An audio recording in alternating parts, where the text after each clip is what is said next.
Ay mga Inday, ano ko lang to yung bago kong hindi naman siya bago, June ata to eh.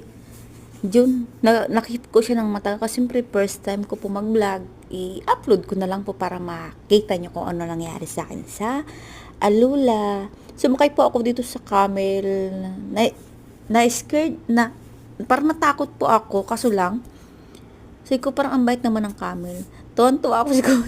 Sinasabi ko dyan sa nag-alaga ng camel.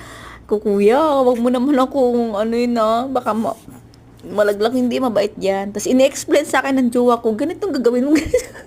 Ganitong gagawin. Ay, sabi ko, ikaw kaya dito.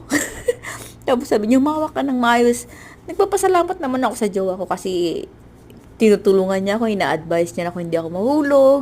Ayun, sabi niya, gabing ano niya sa akin, careful talaga niya sa akin. Kaya, thank you din ako sa jowa kasi supportive talaga siya. At ano to, di ba, relax si Inday, pak! Pero takot na takot na ako dyan. Ay, kuya, oh my God. Ano na nangyayari sa akin? Iikot lang naman ako dyan mga 10 minutes lang naman. Iikot-ikot lang ako dyan sa unahan. Iikot lang nila. Salamat sa panonood, Inday. God bless.